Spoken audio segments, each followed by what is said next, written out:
Subscribe to our YouTube channel and don't forget to press the bell icon to get all the latest updates. नमस्कार, मेरा नाम है ऋषिकेश और आप देख रहे हैं द मोजो स्टोरी। भारत के लोकतांत्रिक इतिहास में यह पहली बार है जब संसद से कुछ ही दूर पर संसद सत्र के दौरान एक पैरेलल संसद चल रहा है। हम अभी इस वक्त मौजूद हैं जंतर मंतर पर, जहां पे संयुक्त किसान मोर्चा के कॉल पर यहाँ किसान संसद चल रहा है और जितने दिनों तक संसद का ये मानसून सत्र चलेगा उतने दिनों तक यहाँ पर किसानों का ये संसद भी चलेगा। इससे पहले किसानों की यह मांग थी कि वो संसद के बाहर प्रदर्शन करना चाहते हैं, संसद चलाना चाहते हैं, लेकिन दिल्ली पुलिस के साथ काफ़ी मीटिंग होने के बाद आखिरकार ये जगह तय हुआ और 11 बजे से लेकर 5 बजे शाम तक यहाँ पर हर रोज़ संसद चलेगी जब तक संसद का यह मानसून सत्र चलता रहेगा। तो अभी पीछे जो आप देख सकते हैं कि यहाँ पर संसद चल रहा है और जो किसान नेता हैं और जितने भी संख्या में दिल्ली के अलग अलग सीमाओं पर जो बॉर्डर्स है वहाँ से आए किसान हैं, वो लोग यहाँ पर 3 कृषि कानूनों के जो अलग अलग पक्ष हैं उस पर चर्चा कर रहे हैं। तो आज हम इनसे बात भी करेंगे और इन चीज़ों को समझने की कोशिश करेंगे कि इसके पूरे क्या मायने हैं और सरकार को वो इस माध्यम से क्या संदेश देना चाहते हैं। मेरा नाम डॉक्टर सुनीलम है। किसान संघर्ष समिति मध्य प्रदेश का जो है मैं अध्यक्ष हूँ और 2 बार विधायक रहा हूँ। मेरे यहाँ पर पुलिस फायरिंग हुई, उसमें 24 किसान शहीद हुए और फिर उसी के अंदर मुझको आजीवन कारावास दे दिया गया। लेकिन किसानों का आंदोलन जारी है। जिस दिन से यहाँ पर आंदोलन चल रहा है इसको हम लोगों ने बिल्ड किया है और संयुक्त किसान मोर्चे का गठन AIKCC ने किया। सर, आज संसद के पैरेलल एक संसद चल रही है, क्या मैसेज देने की कोशिश है और क्या वो मैसेज? देखिए, मैसेज तो एक ही है कि ये देश का किसान बचाना चाहता है, इस देश को, संविधान को, लोकतंत्र को, किसानी और गांव को बचाना चाहता है। तो हमारा मैसेज ये है कि आप हमको रोक नहीं पाओगे। आपने हमें रोकने की कोशिश की और हम 2 दिन के लिए यहाँ पर आना चाह रहे थे। इसी जगह पर हम लोगों ने पहले जो है 2 बार रैली की है ना, आपने अनुमति दी थी, रैली हमारी हुई थी। अगर तीसरी बार भी कर देते आप तो कोई दिक्कत नहीं था, 2 दिन में चले जाते। लेकिन आपने हमारे को रोका, आपने चुनौती दी, हमने आपकी चुनौती को स्वीकार किया और अब हम जो है अब यहाँ से फैसला कराकर ही हम जाने वाले हैं। ये बात मैं आपसे कहना चाहता हूँ। तो हमारा एकदम स्पष्ट तौर पर किसान जो है इस देश में अडानी अंबानी का राज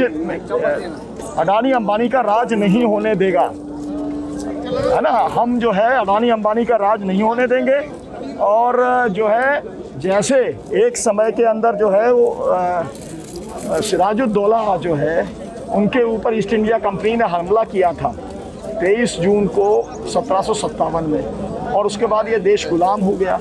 अब हम इस देश को गुलाम फिर नहीं होने देंगे अडानी अंबानी का। हम लोग लड़ेंगे और हम लोग जो है जीतेंगे। यही हमारा इस बात का हमारा ऐलान है। बहुत अच्छी बात है, होना भी चाहिए। किसानों की पार्लियामेंट होनी चाहिए जहाँ पे किसान अपने मुद्दे तो रख पाएं और इसे दबाव भी पड़ेगा गवर्नमेंट के ऊपर।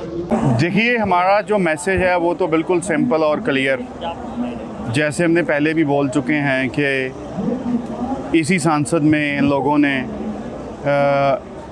जो ये कानून थे वो बनाए थे और यही सांसद इसको रद्द करेगी। और जिस टाइम इन्होंने ये कानून बनाए थे उस टाइम दुनिया तड़फ रही थी, कोरोना की बहुत बड़ी एक मार चल रही थी और उस टाइम इन्होंने ये सोचा कि लोगों में डर है, लोग बाहर नहीं निकल रहे, तो जैसे इनके मन में आया इन्होंने मैनिपुलेट करके किया। तो आज हम यहाँ पर ये बताने आए हैं कि किसानों ने ही, आम पब्लिक ने ही आपको पार्लियामेंट हाउस तक भेजा है और यही लोग हैं जो आपको वहाँ से निकालेंगे। तो हम लोग यहाँ पर बैठे हैं, अपने हकों के लिए बैठे हैं और अपनी आवाज़, जैसे अंदर सदन चल रहा है वैसे ही हम लोग बाहर सदन चला रहे हैं।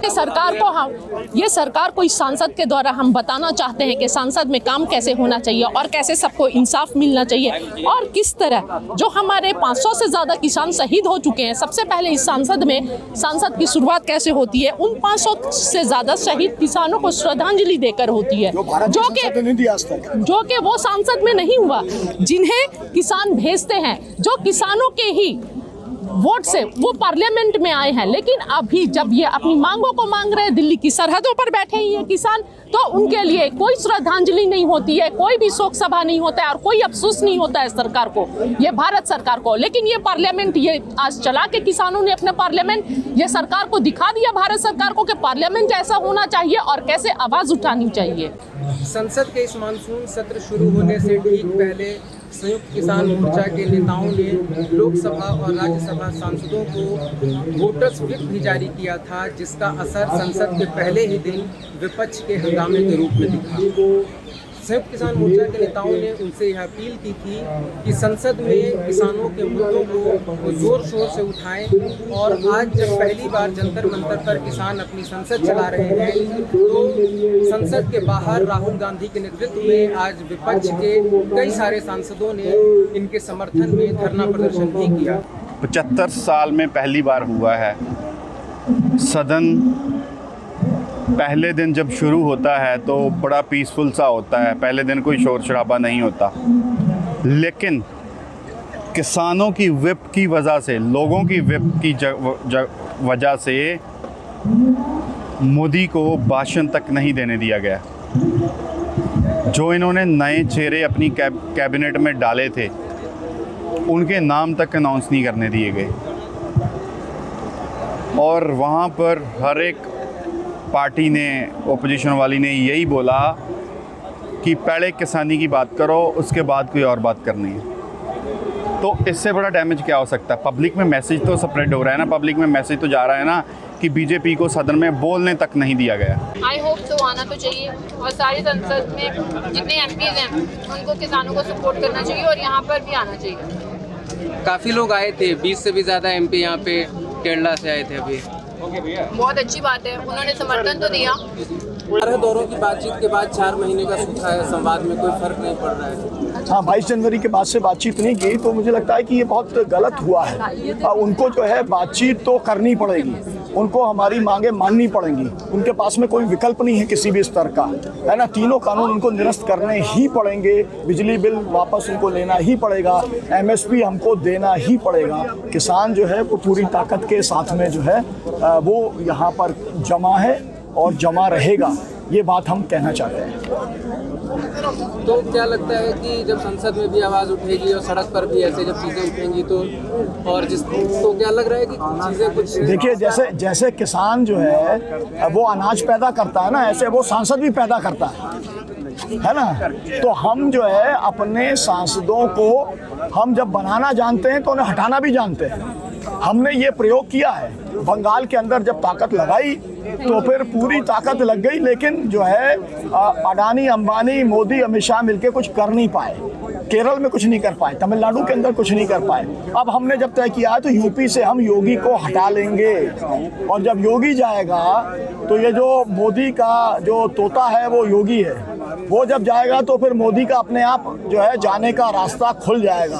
अब वो इस देश में रहेगा या देश छोड़ के भाग जाएगा ये हम कह नहीं सकते हैं, लेकिन यही स्थिति है। मतलब वो कहीं ना कहीं एक संकेत होगा कि जो हिंदी बेल्ट है, गाँव बेल्ट पूरा, उसका एक मूड पता चल जाएगा। हमारी यूपी की बहुत ज़बरदस्त तैयारी है, हर जिले के अंदर हम लोग सभाएं करेंगे, महापंचायत करेंगे, किसान चौपाल करेंगे, उसका पूरा होमवर्क हमारा बहुत तेजी के साथ में चल रहा है और उसके नतीजे आने शुरू हो जाएंगे। आपने देखा पंजाब के अंदर जो है, पंजाब के किसान भाजपा के नेताओं को घर के बाहर नहीं निकलने दे रहे, हरियाणा में नहीं निकलने दे रहे। अब उन्हें राजद्रोह के मुकदमे लगा दिए, सिरसा के अंदर आमरण अनशन चालू हो गया। जैसे उनको वापस हमारे मुकदमे रोहतक में लेने पड़े, जैसे टोहाना में लेने पड़े, है ना, चंडीगढ़ के अंदर जो है जमानत देनी पड़ी, ऐसा ही करना पड़ेगा। ये बात मैं आपसे कहना चाहता हूँ। फर्क तो इनको बहुत पड़ रहा है, लेकिन इनमें वो एक्सेप्टेबिलिटी वाली कि अगर गलती हुई है उसको एक्सेप्ट कर लो।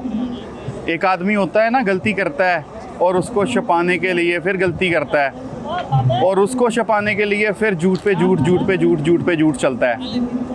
फ़र्क तो इनको पड़ता है, और लेकिन ये गलती पे गलती, गलती पे गलती कर रहे हैं, और इनको तब समझ आएगी जब इनका बहुत बड़ा डैमेज हो जाएगा। यूपी आ रहा है आगे, उत्तराखंड यूपी हमने मिशन टेकअप कर लिया है, and we have already announced that you know will be going to UP and Uttarakhand with full force. और बंगाल में तो we have just showed them a trailer, यहाँ पे अपनी पूरी ताकत दिखाएंगे। और सभी को मालूम है यूपी इधर मेक द गवर्नमेंट और ब्रेक द गवर्नमेंट, तो इनका वही हशर होगा और तब तक बहुत लेट हो चुका होगा जब तक इनको समझ आएगी और ये सत्ता से बाहर होंगे। बंगाल में फ़र्क देखा ना आपने, आगे आगे और भी देखेंगे। एक बहुत मतलब निर्णायक होगा यूपी का चुनाव, जहाँ पे काउ बेल्ट, जहाँ सबसे ज़्यादा कॉन्फिडेंस रहता है बीजेपी को। देखिए बीजेपी वहाँ पे धर्म के ऊपर पॉलिटिक्स करती है और मुझे लगता है कि वहाँ पे एजुकेट करना चाहिए लोगों को भी। धर्म सारे रिस्पेक्ट करते हैं बट राइट नाउ ये जो 3 बिल हैं इनको पढ़ना चाहिए विस्तारों में। एजुकेटेड बच्चों को पढ़ना चाहिए, ये उनके फायदे के लिए ही हम लड़ रहे हैं, अपने लिए अकेले के लिए नहीं लड़ रहे। हिंदू तवा का ये कार्ड खेलते हैं वो इस किसान आंदोलन ने ख़त्म कर दिया। अब वो बड़ा कार्ड इनका नहीं चलेगा। आप इस आंदोलन यहाँ पे देख सकते हैं ना, 200 लोगों में से कितने हमारे हिंदू भाई भी यहाँ पे बैठे हुए हैं। अकेला सरदार और अकेला किसी और जाति का किसान थोड़ी ना है। हिंदुइज़्म है द ओल्डेस्ट रिलीजन एंड वो सरदार हैं, खेती करते हैं। जब उनकी खेती नहीं बचेगी, उनको आमदनी नहीं बचेगी और महंगाई सिर के ऊपर से चले जाएगी, तो उन्होंने ये हिंदुत्व का जो ये कार्ड खेलते हैं उसको क्या करना है। सो वो नहीं चलेगा इनका यूपी में, भूल जाएं। What is happening is that the government is a fascist mentality. Government is having a fascist mentality. There is no socialism, or there is no. India is based on a socialistic system and democratic system. Here there is no democracy because there is no time for media persons. There and the MPs, MLAs, all the government obstructed. What is happening here is that the entire system is the government himself. Government itself is against the farmers and the entire people of India. The people will taught a lesson to the central government, no doubt. In the next coming elections, the people of India will taught a lesson to the central government, no doubt. आपको क्या लगता है कि जब ये संसद जब खत्म होने को आएगा तो कोई बातचीत, अब तो सरकार कह रही है कि हम बातचीत फिर से करने को तैयार हैं, तो क्या कोई नतीजा निकलने वाला हो सकता है? सरकार ने कभी नहीं कहा हम बातचीत करने के लिए तैयार हैं। They have never said that we are ready to talk with the farmers. Whenever they said कि we are ready to talk with the farmers, one other statement they have attached with that statement, that the farm laws will not be repealed. इसके अलावा अगर किसानों के पास कुछ है तो उसके ऊपर चर्चा कर लेते हैं। Then we have nothing else to say to the government. मतलब आपको कानून रद्द करने से कम कुछ भी नहीं चाहिए और वो कानून रद्द बिल्कुल भी नहीं करेंगे। देखिए, हम बैठे हैं यहाँ पर पिछले 8 महीने से, साल, 1.5 साल, 2 साल, 3 साल, 4 साल, जितनी देर इनका मन करता है ये हमें सड़कों के ऊपर बिठा सकते हैं। हम लोग एक्सेप्ट कर चुके हैं। हम लोगों ने सर्दी भी देख ली, हम लोगों ने गर्मी भी देख ली, हम लोगों ने बारिश भी देख ली। अब और कौन सा तूफ़ान लाकर डालेंगे हमारे ऊपर। लॉ तो इनको रिपील करने पड़ेंगे ही। लॉज को, कानूनों को रद्द करेंगे तो हमारी घर वापसी होगी। तो जब हमने किसान संसद में किसानों से बातचीत की तो उनका यही कहना है कि सरकार जब तक इन 3 कृषि कानूनों को निरस्त नहीं कर देती है और MSP की गारंटी लागू नहीं हो जाती है तब तक यह किसान आंदोलन खत्म नहीं होगा। और सरकार यह समझने की भूल बिल्कुल भी ना करे कि यह आंदोलन कमज़ोर पड़ चुका है और किसान अब थक चुके हैं। उनका यह कहना है कि सरकार ने पिछली जो भी गलतियाँ की है उसके परिणाम उसे पिछले विधानसभा चुनावों में देखने को मिल गए हैं, लेकिन उसके बाद भी सरकार में ये एक्सेप्टेबिलिटी नहीं है कि वो इन गलतियों को स्वीकार कर सके।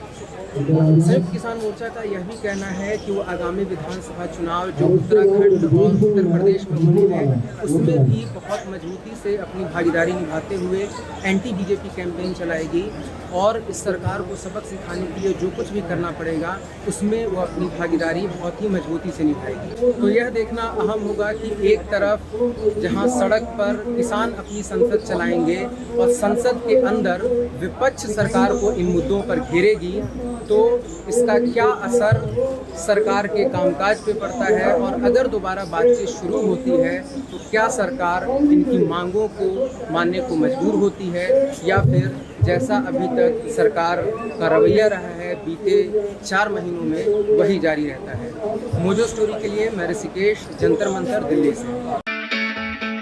It's great to see you here. Thank you for watching our work. If you haven't subscribed yet, don't forget to click the bell icon and subscribe to Mojo Story and support independent, robust journalism.